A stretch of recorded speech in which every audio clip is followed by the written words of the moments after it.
Hello and warmly welcome to This Explainer. I am so genuinely glad you've decided to carve out this time and spend it with me today. Let's be real for a second. In our incredibly fast-paced, hyper-connected, yet sometimes deeply, deeply isolating world, it is far too easy to just substitute a quick like on social media for a real, meaningful conversation. We've all done it. But the true measure of our lives, the stuff that actually matters, often comes down to one profoundly simple thing: the quality of our relationships. So today, we are going to step back from all that noise and walk together through the profound landscape of human connection. Think of me as your gentle mentor on this journey. We are going to explore what it truly, practically means to show up for the people we care about most. Consider this your compassionate guide to building stronger, more supportive relationships. And I promise you, the insights we have to share today, they're going to completely change the way you look at friendship and family. Okay, let's dive right into this. I want you to take a deep breath right now and ask yourself a really honest question. Have you ever frozen, just completely frozen, wondering what on earth to say to a hurting friend?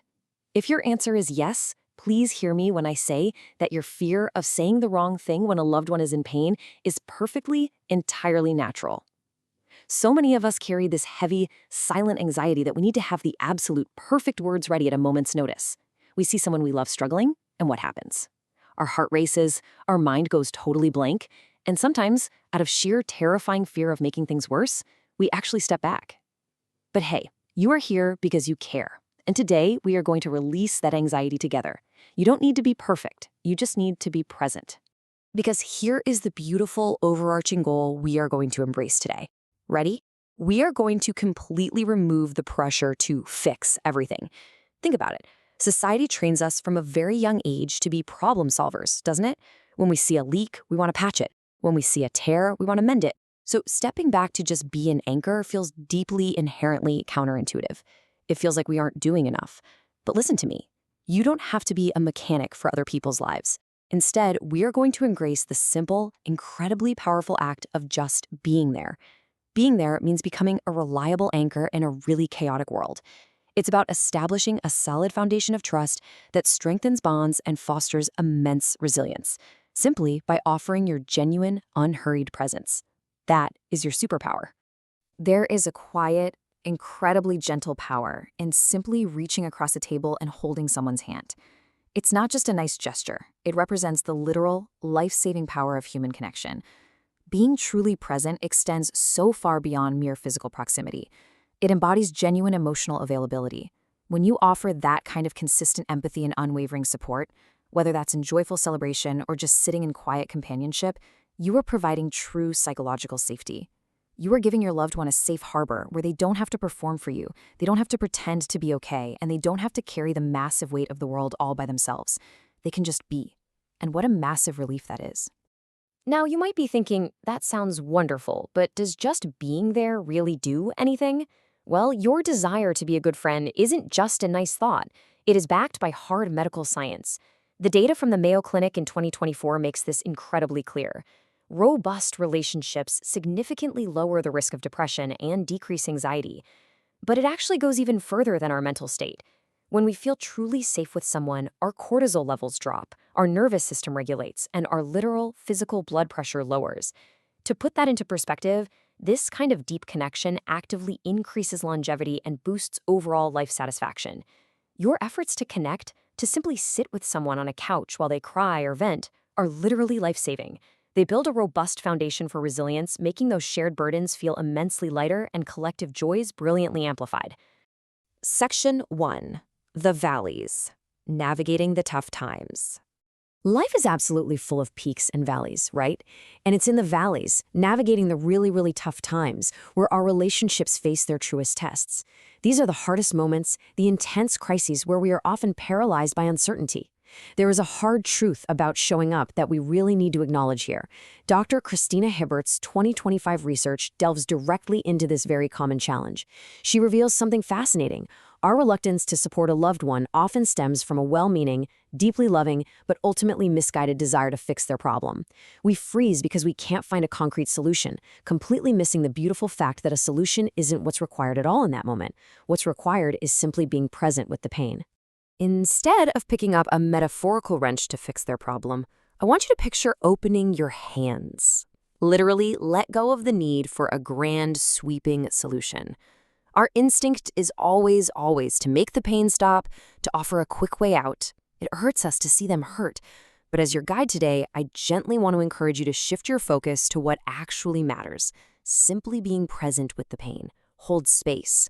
Now, holding space might sound like a buzzword, but holding space with an open heart and willing hands is infinitely more valuable to someone in a crisis than having the perfect, magical string of words. In fact, if you take only one single thing away from our time together today, please let it be this exact phrase. I don't know what to say, but I'm here for you. It is, without a doubt, a life-changing tool. By saying this out loud, you are doing something incredibly profound. You are acknowledging their immense pain without taking on the impossible burden of having all the answers. It offers your loved one immense relief and profound comfort, letting them know they are absolutely not alone in their struggle. You're basically saying, I see your pain, I can't cure it, but I won't let you face it by yourself. And beyond our words, our actions speak absolute volumes. Dr. Hibbert shared her own deeply personal experiences with depression and illness, and she noted that it was the small, practical gestures that made all the difference in the world. We're talking about things like friends dropping off dinner, family pitching in quietly with the chores, or just genuinely offering a listening ear. Think about it. When someone is in the thick of severe depression or a debilitating illness, simply washing a single dish can literally feel like climbing Mount Everest. So by taking out the trash or dropping off a warm meal, you aren't just helping with chores. No way. You are giving them the absolute gift of energy so they can focus on healing. By alleviating those immediate heavy daily burdens, you are creating the physical and mental space your loved one desperately needs to breathe. Section 2. The peaks. Celebrating the good times. Now, it's vital to remember that our support isn't just a tool for the dark days. We aren't just there for the rainy weather. Support isn't solely reserved for hardship. It is absolutely essential for times of joy, triumph, and celebration too.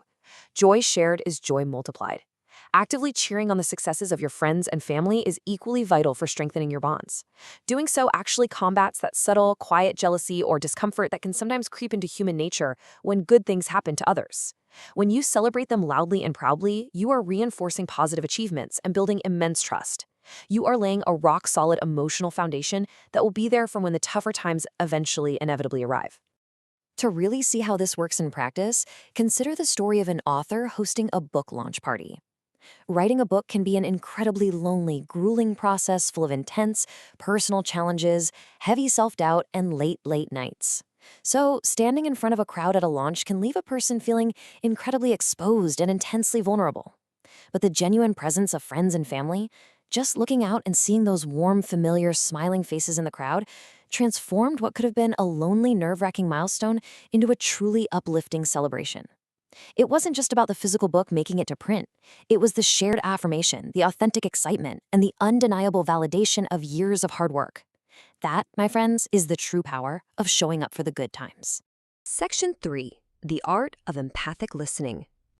Knowing how to communicate through all of this, the highs and the lows, brings us to a treasured secret about creating a truly safe, non-judgmental environment for the people you cherish. We're talking about cultivating safe spaces for vulnerability. The PAL Helps Guide provides some incredible insights on this. Creating a non-judgmental environment takes intentional effort and, honestly, practiced restraint. Practice restraint means literally biting your tongue when your first overwhelming instinct is to jump right in and offer unsolicited advice. You want to cultivate a space where your loved ones can be their most authentic, messy selves, where they can express incredibly difficult emotions without any fear of criticism, judgment, or being told what they should do. So how exactly do we do that? By intentionally following these 4 crucial steps. Step 1, practice active listening. This means truly tuning in. Put the phone in another room so you aren't tempted by buzzes and notifications. Give your absolute, undivided attention and observe their tone and body language. Step 2, withhold judgment. Your role as a friend or family member is to understand their reality, not to evaluate or diagnose their life choices. Step 3, validate feelings. Acknowledge that their emotions are real and important. Simply saying that sounds incredibly difficult powerfully affirms their experience. And finally, step 4, avoid toxic positivity. True empathy is about stepping into their world just exactly as it is right now, rather than rushing to sugarcoat or fix it. Let's look a little closer at that last point, because toxic positivity is a sneaky, subtle trap so many of us fall into without even realizing it.